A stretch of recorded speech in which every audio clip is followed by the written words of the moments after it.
Halo, perkenalkan saya Putri Sandia. Di video ini saya akan membahas mengenai implementasi query DML atau Data Manipulation Unit dalam sebuah basis data. Sebelum kita masuk ke implementasi query-nya, kita harus tahu dulu apa itu DML. Jadi, DML atau Data Manipulation Language merupakan salah satu bentuk query yang terdapat pada SQL. Biasanya digunakan untuk memanipulasi data yang terdapat dalam tabel suatu database. Nah, apa saja perintah-perintah dalam DML? Perintah tersebut diantaranya, yang pertama ada insert. Insert ini berfungsi untuk menyisipkan data baru pada suatu tabel. Yang kedua ada update. Update berfungsi untuk mengubah data yang terdapat dalam suatu tabel. Yang ketiga ada delete. Delete ini berfungsi untuk menghapus data yang terdapat dalam suatu tabel. Dan yang keempat ada select, yang berfungsi untuk mengambil data dari suatu tabel dalam database. Berikutnya ada date function. Date function ini terdiri dari 5 jenis. Yang pertama ada now, menunjukkan waktu sekarang berdasarkan waktu dari server. Yang kedua ada curDate dan curTime, yang berfungsi untuk menunjukkan hanya tanggal sekarang atau hanya waktu sekarang berdasarkan waktu dari server. Yang ketiga ada dateDiff. DateDiff ini berfungsi untuk mencari perbedaan atau selisih hari. Kemudian yang keempat ada day, date, month, dan year. Fungsinya adalah mengambil nilai dari masing-masing hari, tanggal, bulan, dan tahun.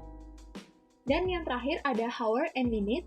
Nah, fungsinya adalah mengambil nilai jam atau nilai menit dari sebuah data jam. Biasanya date function ini akan dikombinasikan dengan query-query sebelumnya. Berikutnya ada query aggregation. Query aggregation ini terdiri dari 6 jenis. Yang pertama ada min dan max. Fungsinya adalah untuk menunjukkan data yang terkecil atau data yang terbesar. Selanjutnya ada average, berfungsi untuk menunjukkan nilai rata-rata dari suatu tabel. Kemudian ada sum. Sum ini digunakan untuk menjumlahkan semua nilai dari suatu tabel. Kemudian ada order by, fungsinya adalah mengurutkan data dalam suatu tabel. Kemudian ada group by, fungsinya adalah untuk mengelompokkan suatu data dalam melakukan query select. Dan yang terakhir ada count, fungsinya untuk menghitung jumlah record atau baris dari suatu tabel. Nah, query aggregation ini juga memiliki fungsi yang sama dengan date function tadi, yaitu bisa dikombinasikan dengan perintah-perintah atau query sebelumnya. Selanjutnya ada query join. Query join ini merupakan perintah untuk menampilkan sebuah data dengan menghubungkan dua tabel atau lebih di dalam satu perintah. Query join ini terdiri dari 3 jenis. Yang pertama ada inner join. Pada inner join ini, data yang ditampilkan hanyalah data-data yang memiliki kesamaan saja. Jadi ketika data dalam suatu tabel itu tidak memiliki relasi atau hubungan, maka data tersebut tidak akan ditampilkan. Yang kedua ada right join. Pada right join, data yang ditampilkan termasuk dengan data-data yang tidak berelasi, sehingga akan dibuat sebuah parameter pada bagian sebelah kanan, dan jika datanya kosong, maka nilainya akan 0. Kemudian yang ketiga ada left join. Left join ini sama seperti right join, tetapi parameter yang dibuat akan diletakkan di sebelah kiri. Dan jika datanya kosong, maka akan bernilai 0. Selanjutnya, implementasi query dalam DML. Baik, ini adalah tampilan awal dari SQL Yolk saya. Nah, di sini saya sudah membuat sebuah database dengan nama BUMDes Bahari. Di mana pada database ini sudah saya buat 9 jenis tabel. Yang pertama ada tabel barang, lalu ada customer, ada detail pembelian, detail transaksi, jenis barang, pegawai, pembelian, supplier, dan juga transaksi. Nah, sebelum mulai menggunakan query DML, saya akan melakukan backup dulu terhadap database ini. Caranya adalah dengan klik kanan pada nama database, kemudian pilih backup atau export, lalu pilih backup database as SQL dump. Nah, akan muncul tampilan seperti ini. Pada bagian atas, kita bisa memilih kita ingin mengekspor bagian mananya saja. Pada pilihan pertama, kita bisa mengekspor strukturnya saja, lalu bisa datanya saja, atau struktur dan data. Di sini saya akan memilih untuk membackup keduanya. Pada bagian ini adalah bagian nama dari database kita. Sini namanya sudah benar, ada Bumdes Bahari. Lalu di sini adalah tempat penyimpanan file dari file backup tersebut. Sini saya akan cari, kemudian saya akan simpan database ini dengan nama Bumdes Bahari. Kemudian akan saya save. Di sini sudah terlihat lokasi penyimpanannya. Pada bagian objek ini, kita bisa memilih file atau folder mana yang ingin kita save dan tabel-tabel mana saja yang akan kita backup. Ini saya memilih semuanya, termasuk dengan file-file di bawahnya. Lalu, jika sudah, kita bisa mengklik export dan kita bisa menunggu. Nah, di sini sudah terlihat bahwa export successfully. Selanjutnya, jika kita buka lokasi penyimpanan tadi, maka akan terlihat di sini sudah ada sebuah file dengan nama Bumdes Bahari. Nah, misalnya file ini akan saya buka dengan menggunakan Notepad++.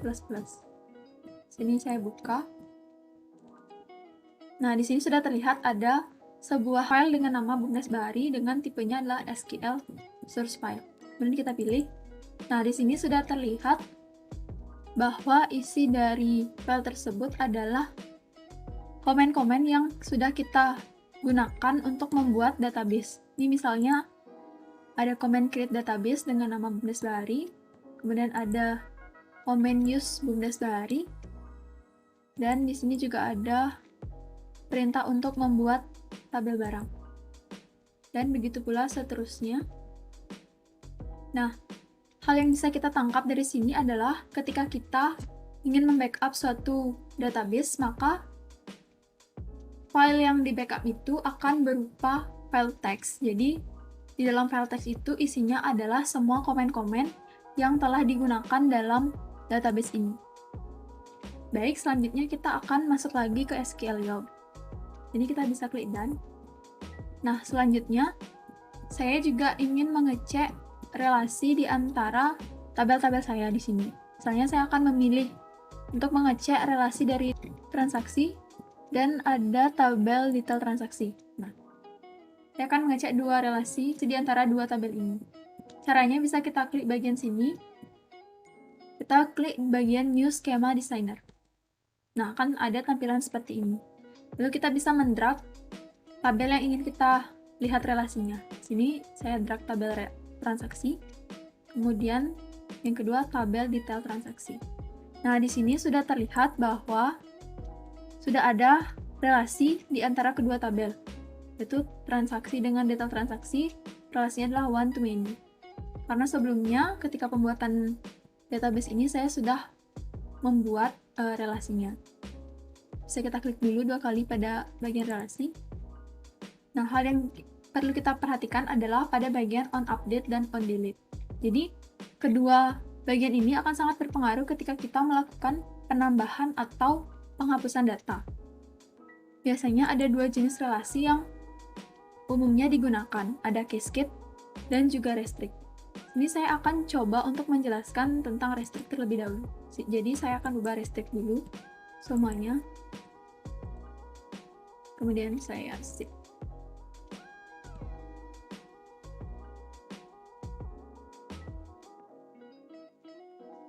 Oke, sini kita refresh dulu. Lalu kita akan masuk ke menu tabel transaksi. Kemudian kita buka. Dan kita kembali ke query. Oke. Jadi yang ingin saya perlihatkan di sini adalah bagaimana ketika suatu tabel memiliki relasi jenisnya adalah restrict. Kemudian kita tampilkan dulu isi dari tabel transaksi.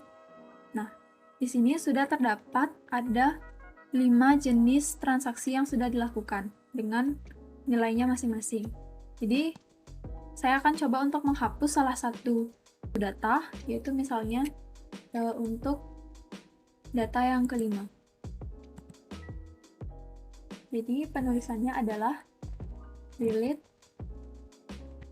from transaksi where ID transaksi itu sama dengan 211005. Kemudian akan kita coba untuk run. Nah, di sini akan terjadi sebuah error, di mana isinya adalah cannot delete or update a parent row. Nah, yang ingin saya jelaskan adalah ketika kita menggunakan relasi dengan tipe restrict, maka kita tidak akan bisa menghapus suatu data di dalam tabel induk atau tabel parent. Karena itu akan berpengaruh dengan data yang terdapat pada tabel child atau tabel anaknya.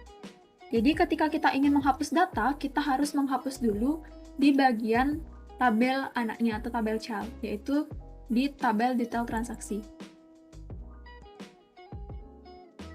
Sini kita akan lihat isinya.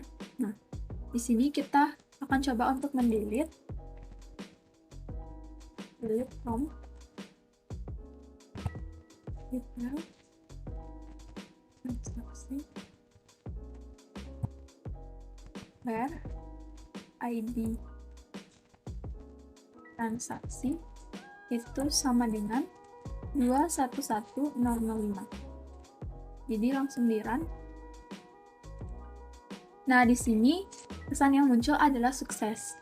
Jika kita refresh, nah maka data dengan ID transaksi 211005 yang tadi jumlahnya 2, di sini sudah hilang keduanya. Barulah kita bisa menghapus data yang terdapat dalam ID transaksi sebagai tabel pair-nya. Lalu kita hapus. Nah, di sini baru akan muncul pesan sukses. Jadi, ketika kita menggunakan relasi dengan tipe restrict, maka kita akan dicegah untuk menghapus data di tabel utama atau di tabel parent, sehingga kita harus menghapus dulu data yang terdapat pada tabel child-nya. Kemudian kita masuk lagi ke skema designer. Kita cek lagi relasinya. Sini kita akan mengganti relasinya ke cascade. Kita ubah semuanya cascade.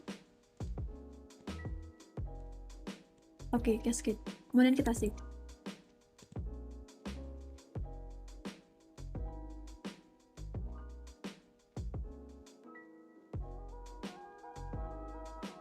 Nah, baik. Lalu kita refresh.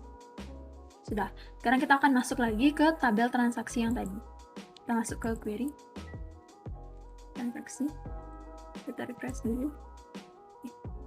Kemudian, nah, ketika kita menggunakan sebuah relasi dengan tipe cascade, maka yang seharusnya terjadi adalah ketika kita menghapus data pada tabel induk atau tabel parent, maka akan terhapus juga data yang sama yang lokasinya pada tabel child atau tabel anak. Misalnya kita di sini, saya copy saja ini.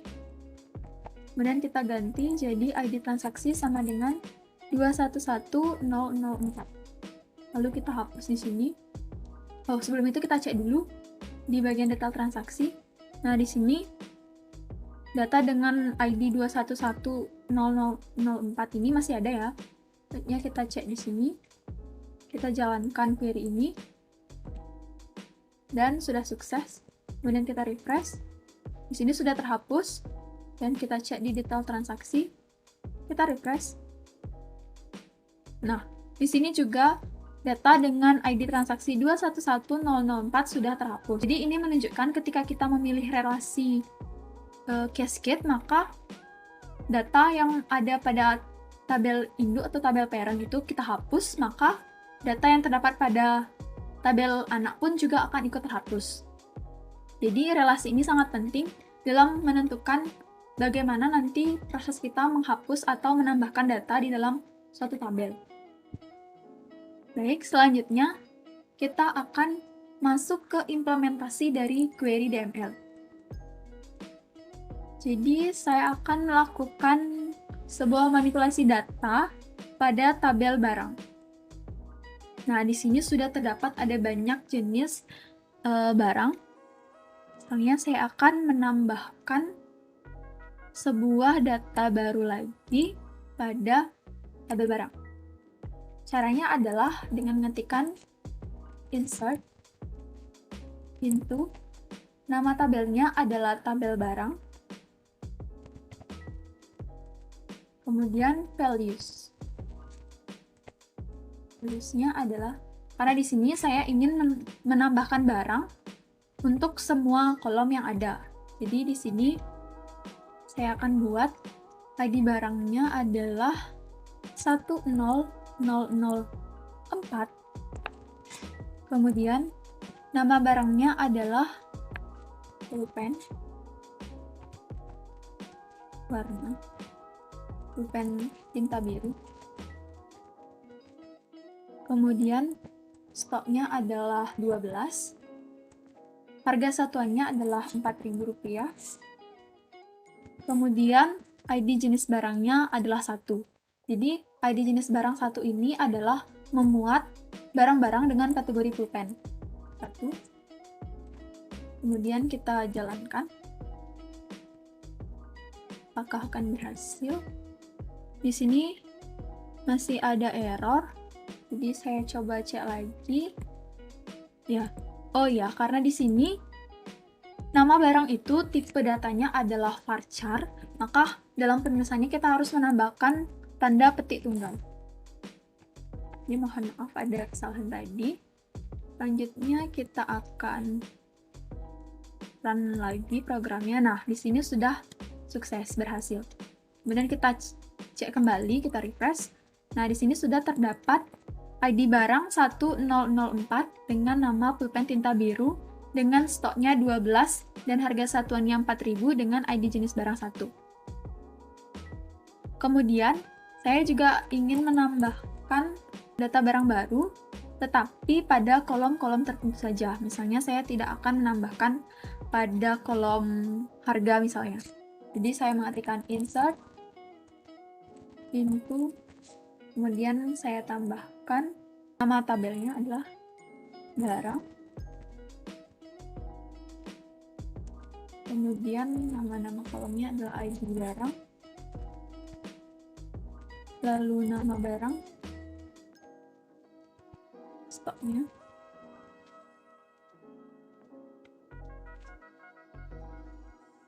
Dan juga ID jenis barang. Kita isi values.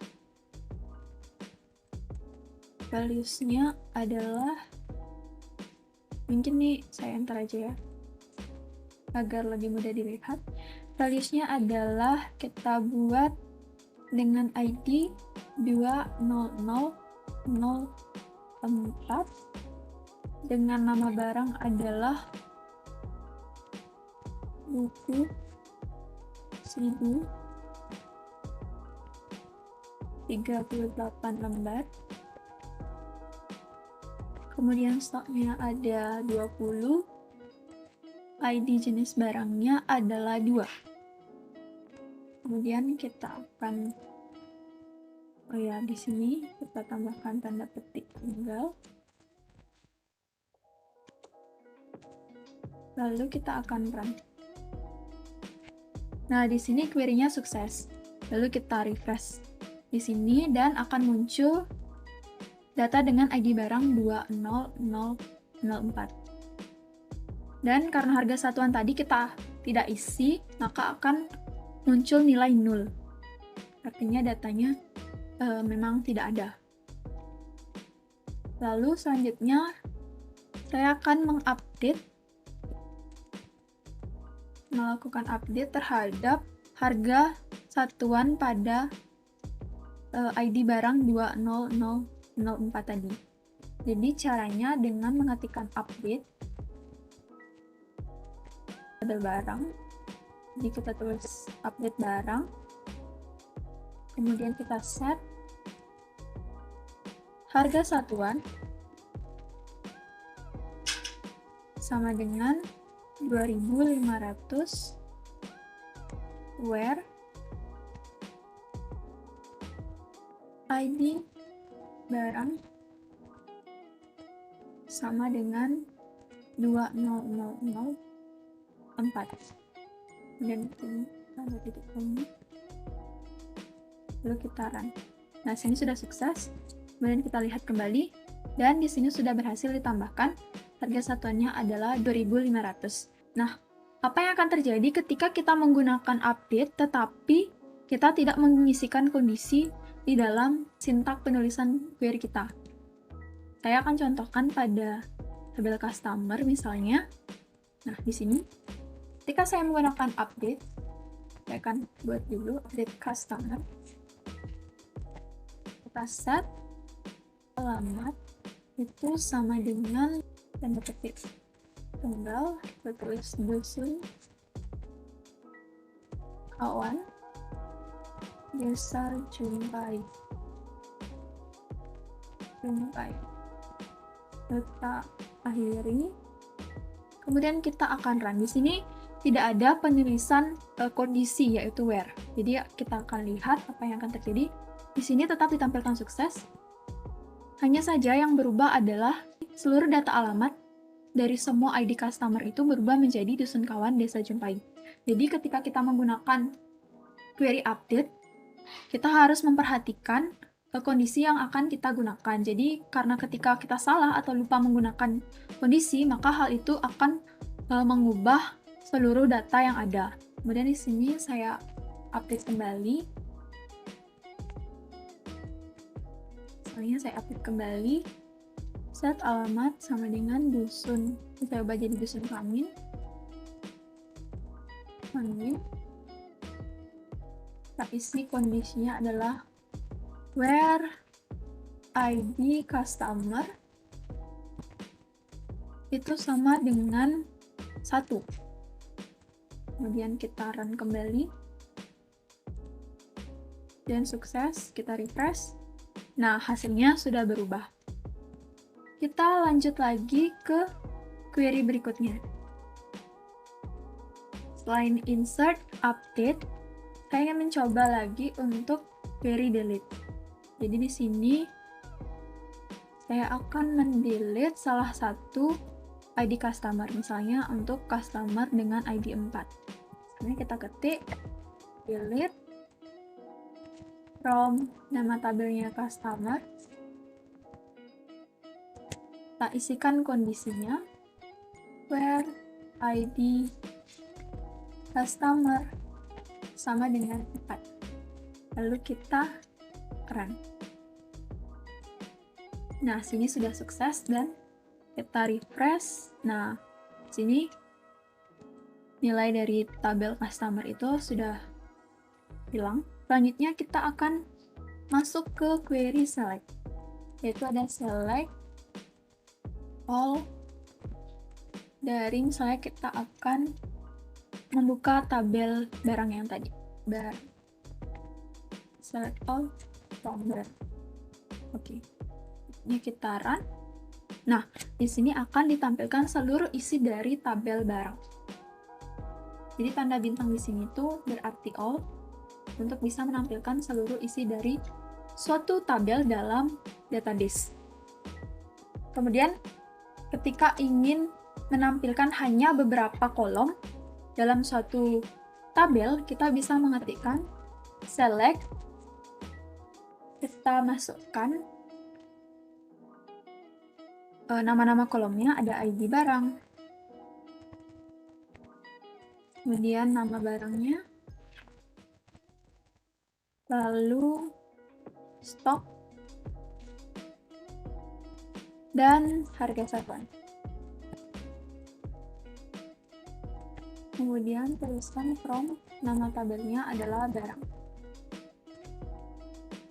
Kita lihat apa yang akan ditampilkan. Seharusnya di sini ID jenis barang itu tidak akan ditampilkan. Nah, di sini hanya ditampilkan ada 4 jenis kolom saja.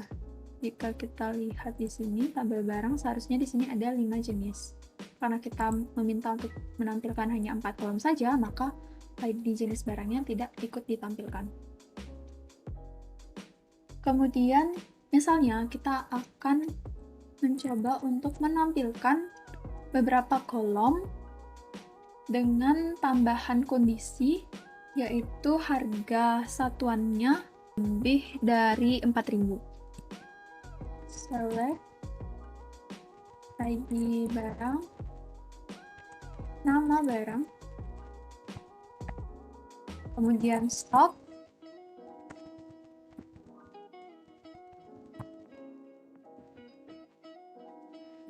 from barang, lalu kita tambahkan sebuah kondisi dengan where, yang mana harga satuan itu lebih besar dari 4.000 rupiah.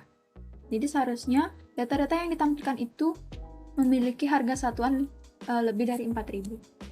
Nah, di sini sudah terlihat bahwa harga satuan yang ditampilkan itu tidak ada yang kurang dari 4.000. Select ini juga kita bisa tambahkan lagi atau kita kombinasikan dengan perkondisian yang lain. Misalnya kita salin dulu ini. Kemudian kita akan tampilkan data barang dengan harga satuan yang lebih dari 4.000 dan stoknya itu adalah 12. Seharusnya dia akan menampilkan dua jenis data ini, yaitu buku gambar A3 dan buku sidu gambar A4, gitu seharusnya. Di sini kita isikan N stok sama dengan 12. Kita coba run, apakah akan bisa? Nah, di sini berhasil. Jadi yang ditampilkan di sini hanyalah data dengan stok 12 dan harga satuannya lebih dari 4.000. Jadi yang ditampilkan adalah data-data yang memiliki harga satuan lebih dari 4.000 sekaligus stoknya adalah 12. Seperti itu. Jadi misalnya sekarang saya ingin menampilkan data dengan salah satu saja. Kita salin dulu. Maka di sini query yang digunakan adalah OR. Kemudian kita run lagi. Nah, di sini akan ditampilkan data-data dengan stoknya 12 atau harga satuannya lebih besar dari 4.000. Jadi bisa kita lihat di sini, yang harganya 2.000 namun stoknya 12 akan ikut ditampilkan. Dan ketika harganya lebih besar dari 4.000, tetapi stoknya tidak 12, itu juga akan tetap ditampilkan. Kemudian kita akan menampilkan data barang itu dengan harga yang dalam range tertentu gitu misalnya. Jadi kita di sini masukkan select ini, lalu kita akan menampilkan data di antara range, yaitu harga satuannya di antara 1.000 sampai 10.000, misalnya seperti itu. Jadi kita bisa menggunakan between 1.000 and 10.000. Oke. Selanjutnya, mungkin ini akan saya enter saja agar lebih mudah dilihat. Sekarang ayo kita run.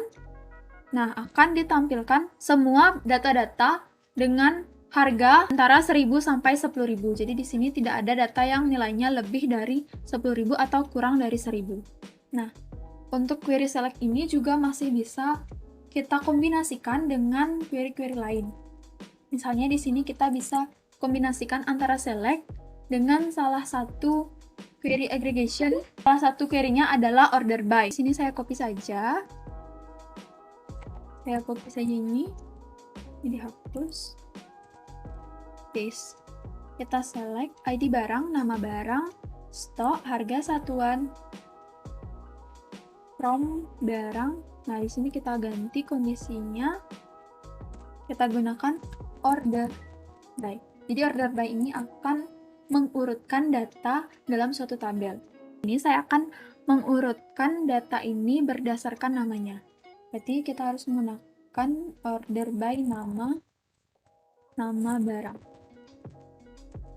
Nama barang. Lalu di sini saya akan menampilkan secara ascending. ASC. Ascending itu akan meningkat dari yang paling kecil ke paling besar. Kita cek di sini. Nah, di sini akan ditampilkan data-data pada tabel barang dengan urutan nama, secara naik. Jadi dari yang awalnya B sampai yang awalnya S, seperti itu. Sekarang misalnya kita ingin menampilkan dengan urutan yang sebaliknya. Di sini kita copy, kita paste, sini kita tulis dash, DSC, yang artinya descending. Kemudian kita run, akan muncul data yang sama tetapi urutannya yang diubah. Jadi sini S yang pertama muncul, kemudian yang terakhir muncul adalah B, buku gambar. Pada tabel barang ini saya juga menampilkan adanya beberapa stok atau harga yang nilainya 0 dan nilainya 0. Jadi saya akan mencoba untuk memperlihatkan di mana letak perbedaan dari 0 dan 0. Nah, di sini saya akan menggunakan query select juga. Select all from barang. Select all from barang. Kita isikan kondisinya where harga itu sama dengan 0. Ketika dia 0, ketika dia 0 atau tidak ada datanya, maka kita coba akan tampilkannya seperti ini. Kita lihat apakah ini termasuk 0 atau 0. Nah, di sini artinya ketika kita menampilkan atau menulis sebuah query dengan tanda petik ganda ini, yang di dalamnya kosong, tidak ada data, maka akan ditampilkan data-data dengan nilainya memang 0. Sebaliknya, ketika kita ingin menampilkan data yang 0, maka kita bisa menuliskan query where harga satuan itu is 0. Nah, sama dengan ini. Ya. Lalu kita run. Sini akan terlihat data-data yang harga satuannya memang 0 atau tidak terdefinisi. Kemudian, ketika ingin menampilkan data yang nilainya tidak 0, kita copy dulu. Kita copy. Ya, di sini kita paste is not 0. Lalu kita run. Maka akan muncul data-data selain yang nilainya 0. Baik, di sini sudah terlihat ya. Nah, sekarang kita akan menggunakan query select untuk menampilkan data-data pada tabel barang namun dengan nama kolom yang berbeda. Jadi penulisannya adalah select, kita tulis ID barang, kita ganti nama ID barang ini menjadi ID saja, sehingga kita di sini bisa tulis S. Kemudian kita ganti tabel nama barang, S, nama, kemudian untuk harga satuan kita ganti menjadi harga saja. Barang.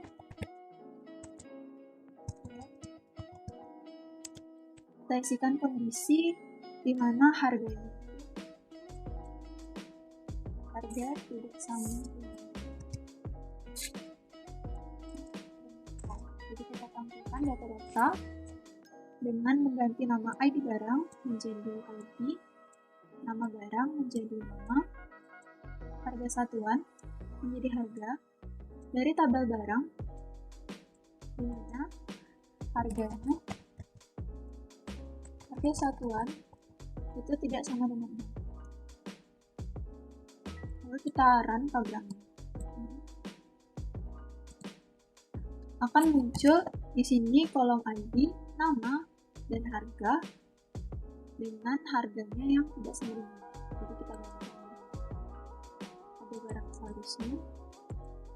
Sini kan masih ada terdata dengan normal. Sedangkan ketika kita menjalankan query ini, harga dengan normal itu sudah tidak ada, dan nama-nama kolomnya juga diganti sesuai dengan yang kita tulis tadi. Selain itu, query select ini juga kita bisa gunakan untuk menampilkan data dengan nama yang sama. Misalnya, select, kita ganti jadi ID barang. Ini kita akan menampilkan kolom mana saja. Saya akan menampilkan kolom ID barang, nama barang, kemudian harga satuan, saja dari barang, kemudian satu square. Ketika nama, nanti nama barang akan mirip atau yang diawali dengan buku. Jadi kita buat ketika nama barang like, kita gunakan like di buku dan kita isi tambah ini. Dan kita transfer. Nah, di sini akan terlihat 3 kolom, yaitu ID barang, nama barang, dan harga satuan yang berasal dari tabel barang yang diawali dengan nama buku. Jadi semua yang diawali dengan nama buku akan ditampilkan dengan query ini. Nah, selain itu, query select ini juga bisa kita kombinasikan dengan query aggregation. Dimana query tersebut terdiri dari count, sum, min, max, dan juga average. Jadi, sini kita akan tampilkan dulu isi dari tabel barang. Kita bisa menggunakan query ini, kita copy saja, kemudian kita paste, ini kita hapus, kemudian kita akan menampilkan isi dari tabel barang sesuai dengan kolom-kolom yang kita inginkan. Nah, di sini sudah ditampilkan semua. Sekarang kita akan coba untuk menghitung jumlah barang yang terdapat dalam tabel barang ini. Menggunakan query count tadi, select, count, kemudian diikuti dengan nama kolom. Di sini saya akan menggunakan kolom nama barang, lalu diikuti dengan from, nama tabelnya adalah barang.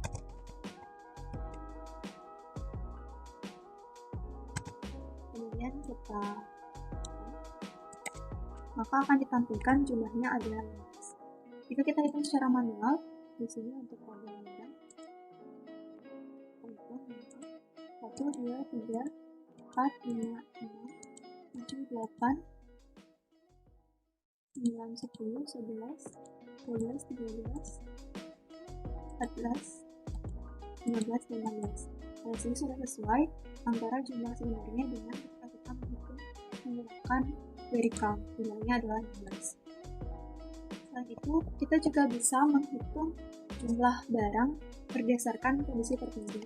Misalnya di sini kita akan membuat kondisi di mana yang ditampilkan harganya itu lebih besar dari 5.000. Kita tampilkan dulu dengan select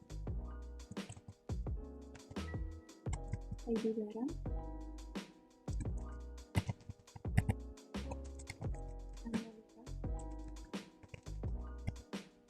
dan harga satuan, barang, kondisinya web, harga itu lebih besar dari 5.000. Kemudian kita di sini ada error. Oh ya, di sini seharusnya adalah harga satuan. Kemudian kita jalankan kembali, maka akan ditampilkan ada 3 buah data. Nah, selanjutnya kita akan menghitung jumlah barang ini dengan query count tadi. Caranya adalah select, kita gunakan count dengan diikuti nama kolomnya yaitu nama barang, from, barang, kita isikan kondisinya where harga satuan itu lebih besar dari 5.000. Kemudian kita run kembali, maka akan dihitung jumlahnya 3. Nah, ini sudah sesuai dengan ketika kita menampilkan pada query sebelumnya. Sini jumlahnya 3, dan ketika kita menjalankan query count, itu juga jumlahnya 3. Nah, selain count, kita juga bisa menghitung jumlah dari harga satuan tersebut. Jadi kita di sini akan menghitung jumlah dari harga ini. Kita tampilkan dulu, di sini ada 3. Di sini jumlahnya adalah 55.000, ditambah 10.000, 65, ditambah 8.000, jadinya 73. Jadi seharusnya yang ditampilkan jumlahnya adalah 73.000. Sekarang kita coba menggunakan query sum, select, sum, kemudian kita gunakan harga satuannya, from, sekarang kita gunakan kondisinya juga, ya, harga satuan itu lebih besar dari 5.000. Kemudian kita akan run. Nah, di sini jumlahnya sudah sesuai dengan yang sudah saya hitung secara manual tadi, yaitu 73.000.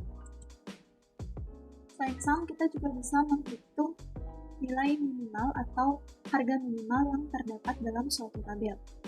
Jadi, misalnya kita akan ganti ke tabel lain. Misalnya kita ke tabel dulu. Di sini kita bisa coba menggunakan tabel detail transaksi. Nah, penulisan query-nya adalah select, kita gunakan ini. Nah, karena yang akan kita lihat nilai terkecilnya adalah harga, di sini kita bisa menggunakan kolom harga. Kemudian diikuti dengan nama dari tabel tersebut. From tabel detail transaksi. Lalu kita gunakan execute. Dan di sini tampilkan hanya ada 5.000. Coba kita lihat di sini. Nah, nilai ini sudah benar karena di sini nilainya juga yang paling kecil adalah 5.000. Sekarang kita akan coba untuk menampilkan harga yang paling besar atau maksimum. Kita gunakan select, maksimum, max, kita gunakan juga from, tabelnya adalah detail transaksi. Kemudian kita seharusnya di sini yang ditampilkan adalah harga 55.000. Coba kita run. Nah, sudah benar. Yang ditampilkan adalah harganya 55.000. Nah, selain hal tersebut, selain ini next, sum, dan count, ada juga satu query lain, yaitu menghitung rata-rata. Untuk menghitung rata-rata, kita bisa menggunakan query average atau AVG. Cara penulisannya sama, yaitu select AVG dengan nama kolomnya adalah harga. Kemudian kita tulis from, nama tabelnya adalah detail transaksi.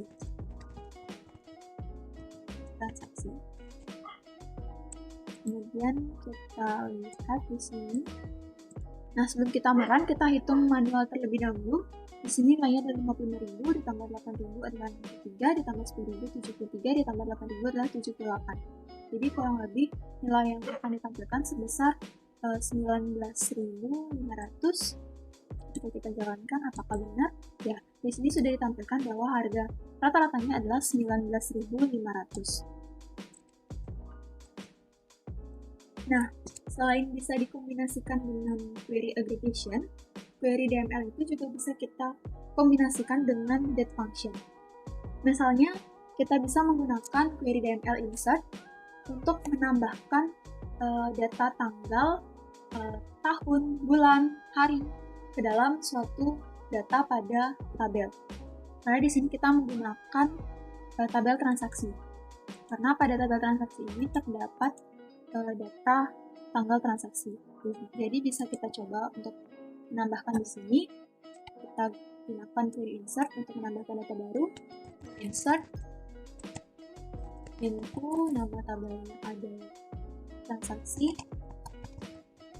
diikuti dengan valuation adalah valuation terdiri dari ID transaksi baru. Di sini kita bisa menambahkan ID transaksi 21166, atau bisa kita kosongkan karena ID transaksi ini bersifat auto increment. Jadi jika kita tidak isi pun dia akan langsung mengikuti atau melanjutkan ID transaksi sebelumnya. Jadi di sini sudah saya isi saja, tidak apa-apa. Kemudian kita isi ID pegawainya adalah 2, dengan ID customer-nya juga misalnya 1, dengan tanggal transaksi. Di sini kita coba untuk menggunakan salah satu kode function yaitu QDate. Jadi QDate ini akan mengambil mulai dari tanggal hari ini. QDate. Belum kita isi. Belum kita execute. Nah, query-nya sukses. Jadi ketika kita tampilkan, di sini akan terjadi perubahan. Ada penambahan ID transaksi 6 di sini. Dan tanggal transaksinya juga menggunakan tanggal sekarang, yaitu tanggal 29 Desember 2021.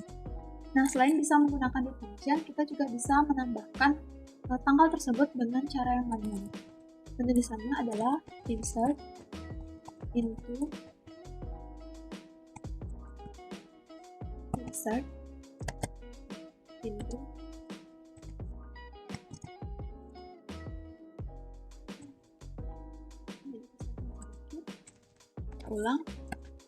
into transaksi, kemudian values-nya saya 211 dengan ID pegawai tetap 2 dan ID customer-nya misalnya 3.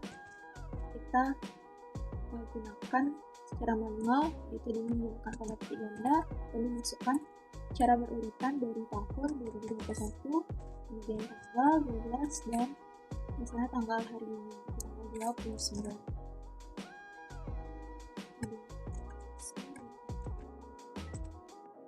Nah, sekarang coba kita execute.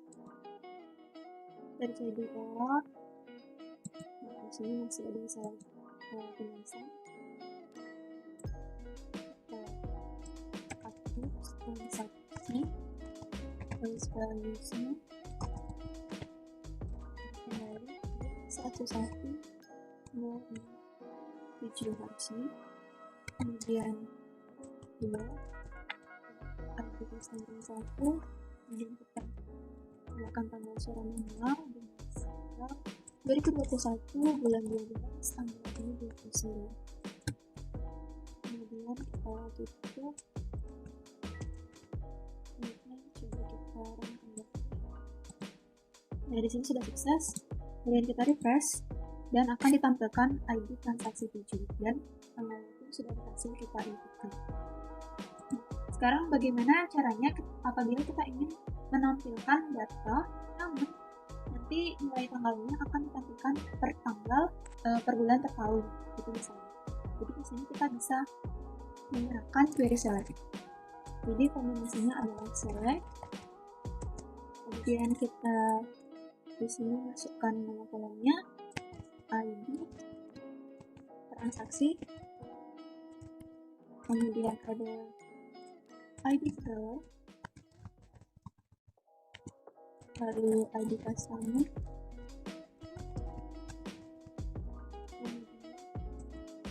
kita tambahkan hari atau tanggalnya.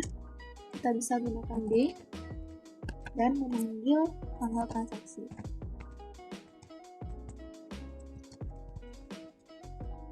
Selanjutnya kita untuk menampilkan bulan kita ketik kanan, masukkan juga tanggal transaksi. Kemudian kita bisa tampilkan untuk year-nya juga, lalu memanggil tanggal transaksi. Isi di sini bisa kita sini tanggal transaksi, lanjutkan ke account. Nama pada daftar seksi. Kemudian kita run. Di sini terjadi error karena ada kesalahan pada penulisan transaksi.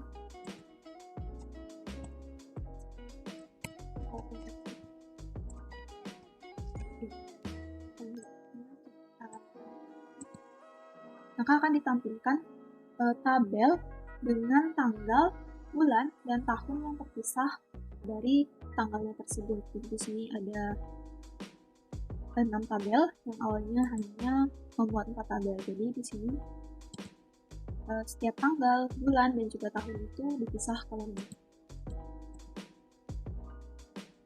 Nah, selanjutnya, query select juga bisa kita kombinasikan dengan group by, yang mana nanti data yang ditampilkan akan dikelompokkan berdasarkan nilai unik di setiap kolom. Jadi dalam satu kolom, jika terdapat data yang sama, maka data yang ditampilkan hanya salah satu saja. Dan biasanya, data tersebut adalah data yang paling awal. Selain itu, data yang ditampilkan juga akan diurutkan sesuai dengan data yang paling kecil ke data yang paling besar.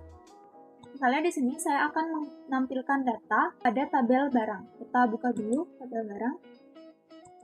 Nah, di sini bisa dilihat semua datanya. Selanjutnya, saya ingin menampilkan data ID barang, kemudian nama barang, stok, dan harga satuannya. Kemudian saya urutkan berdasarkan stoknya. Jadi nanti penulisannya adalah select ID barang, kemudian nama barang, lalu stok, kemudian harga satuan,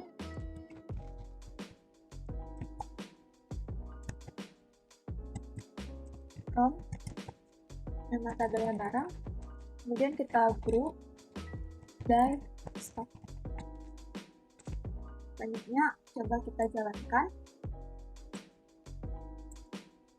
Nah, maka akan ditampilkan data seperti ini. Nah, bisa kita lihat di sini, salah satu datanya ada data 12. Jika kita lihat tadi di sini, data 12 itu ada sebanyak 4 buah. 3, 4. Jadi ada 4 buah. Namun, ketika kita menjalankan query group by, yang ditampilkan hanya satu saja, yaitu data yang paling atas, data pulpen tinta biru. Nah, pada kolom stok ini juga, data yang ditampilkan sudah diurutkan dari yang paling kecil yaitu 0, sampai data yang paling besar yaitu 50. Contoh lain dari penggunaan query group by ini, misalnya kita akan menjumlahkan suatu data pada tabel tertentu. Caranya, kita bisa menggunakan select, sum, kemudian kita pilih kolom mana yang akan dijumlahkan. Sini saya akan menjumlahkan kolom stok, kita tulis stok, kemudian misalnya akan menambahkan lagi untuk harga satuan misalnya. Kemudian data yang akan dijumlahkan berasal dari tabel barang dan akan dikelompokkan group by berdasarkan stoknya. Lalu kita jalankan query ini. Nah, akan ditampilkan data seperti ini. Bisa kita lihat di sini ada hasil sum stok itu ada 5, 20, 11, dan seterusnya. Kita ambil salah satu, misalnya 20, kita lihat pada tabel barang itu sendiri, asal dapatnya 20 yaitu dari stok yang nilainya 10. Karena nilai 10 ini ada 2, maka dijumlahkan. 10 tambah 10, hasilnya 20. Dan akan ditampilkan di sini nilainya 20. Selain itu, misalnya contoh yang kedua ada 48. Ini diperoleh dari menjumlahkan data yang stoknya 12. Di sini ada sebanyak 4 buah. Sehingga diperoleh nilai 48. Jadi, dapat dikatakan ketika kita menjumlahkan dan kita mengelompokkan suatu data pada tabel tertentu, maka data yang akan dijumlahkan adalah data yang nilainya sama. Kemudian akan ditampilkan hasil penjumlahan data tersebut.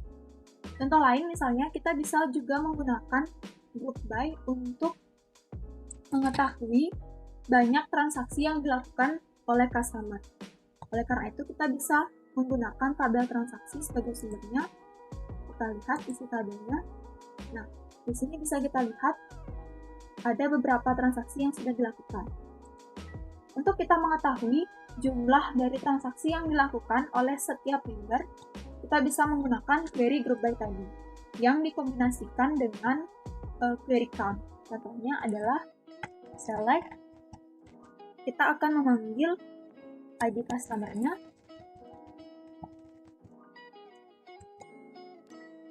Kemudian kita count untuk menghitung banyaknya data yang ada. Nah, untuk data yang dihitung atau kolom yang dijadikan acuan, kita bisa memilih bebas saja karena yang dihitung ini adalah banyaknya transaksi yang terjadi oleh setiap member. Jadi misalnya kita gunakan tabel tanggal transaksi.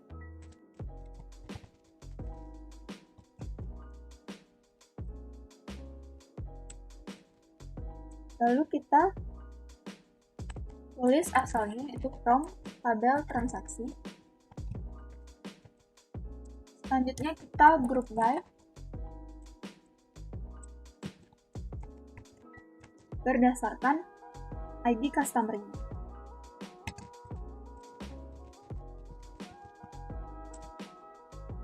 Lalu kita run.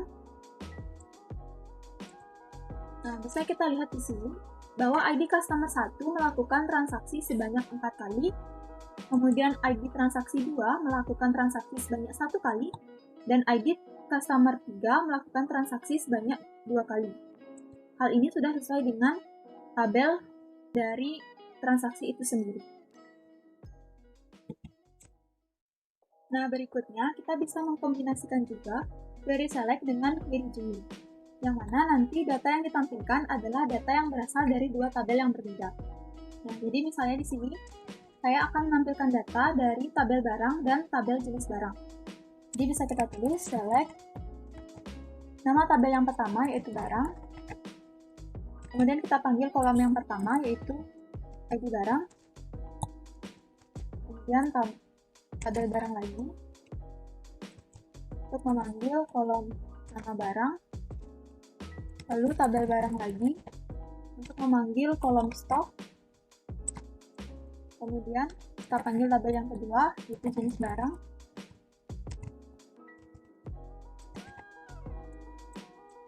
Untuk memanggil ID jenis barang dan panggil jenis barang lagi. Untuk memanggil kolom jenis barang. Selanjutnya kita tulis from tabel yang pertama yaitu barang, kemudian kita tulis inner join. Jadi dari yang pertama gunakan inner join. Kemudian kita panggil tabel yang kedua yaitu jenis barang. Dan kita tulis on barang. Kita panggil ID jenis barang. Kemudian sama dengan jenis barang. Kemudian ID jenis barang. Lalu kita jalankan query-nya. Nah, maka akan ditampilkan data seperti ini. Yang ditampilkan adalah data yang memang memiliki relasi di antara kedua tabel tersebut. Jadi tidak ada data yang nilai nol kecuali di sini memang tidak ada nilai stoknya. Nah, selain inner join, ada query join yang kedua yaitu right join. Pertama kita copy dulu query ini. Selanjutnya kita paste. Kita ganti inner join dengan right join. Lalu kita akan lihat di mana letak perbedaannya. Nah, di sini bisa dilihat ada data yang nilainya nol. Oleh karena itu, ketika kita menggunakan right join, data yang ditampilkan tidak hanya data yang memiliki relasi saja. Nah, dapat kita lihat di sini, ID jenis barang ke-7 dan ke-8 tidak memiliki relasi dengan ID barang pada tabel barang. Oleh karena itu, di sini nilainya nol. Nah, pada right join, yang dijadikan acuan adalah tabel atau kolom yang letaknya sebelah kanan. Sehingga, data-data yang tidak memiliki nilai akan diisi dengan nol. Query selanjutnya ada left join. Kita paste saja yang tadi, kemudian kita ganti inner join menjadi left join. Kemudian kita akan lihat di mana perbedaannya. Setelah kita run, maka akan ditampilkan data seperti ini. Bisa kita lihat di sini, data yang ditampilkan termasuk dengan data yang tidak memiliki nilai atau tidak memiliki relasi.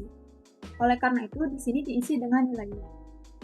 Berbeda dengan right join, left join menjadikan tabel yang sebelah kiri untuk menjadi acuannya, yaitu tabel ID barang.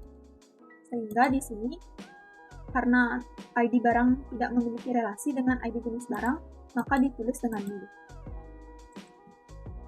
Selain itu, untuk query join juga bisa kita gunakan untuk menampilkan data dari beberapa tabel sekaligus.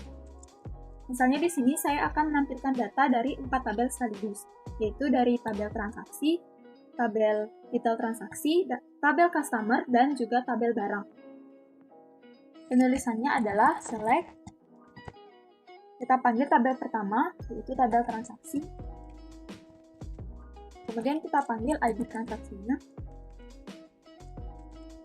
lalu dilanjutkan dengan transaksi lagi, kita panggil untuk ID customer, kemudian kita panggil tabel yang kedua yaitu customer,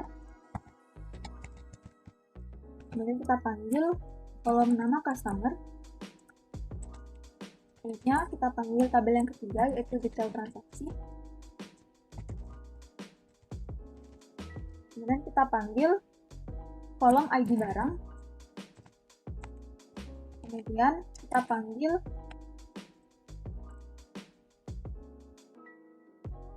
tabel barang,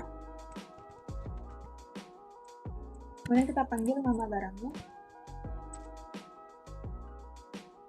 selanjutnya yang terakhir kita panggil dari tabel transaksi kembali untuk memanggil tanggal transaksi.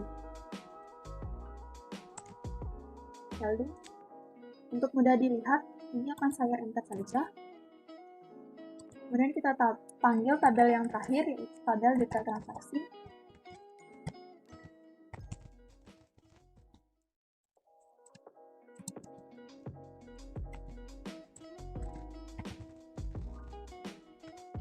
Untuk memanggil jumlah.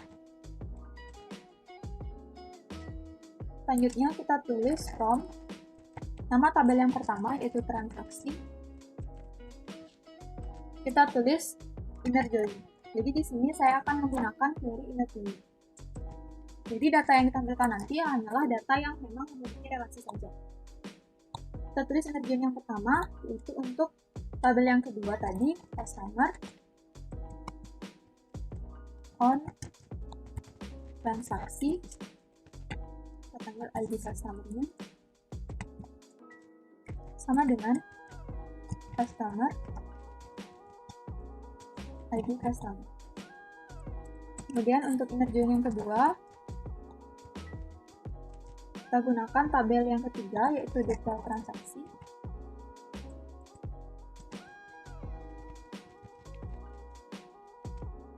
On, transaksi, kita panggil ID transaksi.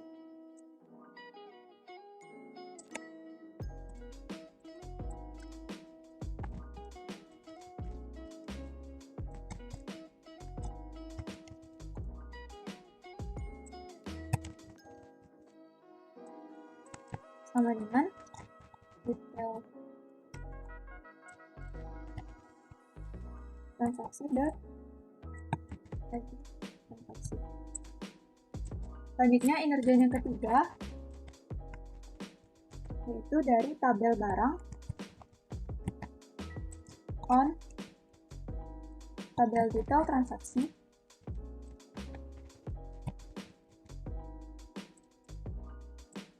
kita panggil ID barangnya, kemudian sama dengan barang dot ID barang. Kemudian kita coba untuk run. Ini masih ada kesalahan.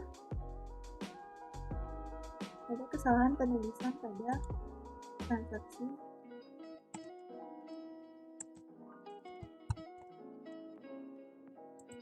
Jadi kita coba run lagi. Nah, di sini sudah ditampilkan yaitu data dari ID transaksi, ID customer, ID barang, dan juga tanggal transaksi yang memang memiliki relasi di antaranya.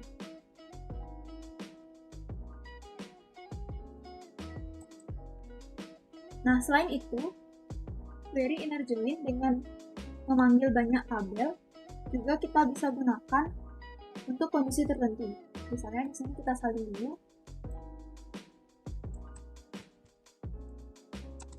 Dan akan kita tampilkan untuk kondisi, yaitu kita lihat di sini ketika ID customer-nya sama dengan 1. Jadi nanti yang ditampilkan seharusnya adalah ketiga baris ini. Kita tulis where, kita panggil nama tabelnya ke transaksi .id customer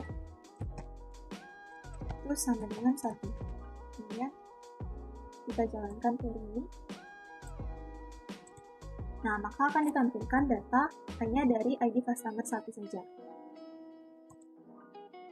Baik, demikian tadi penjelasan saya mengenai query Devrel. Saya mohon maaf apabila ada kesalahan atau kekurangan dalam penyampaiannya. Terima kasih, dan sampai jumpa di video saya berikutnya.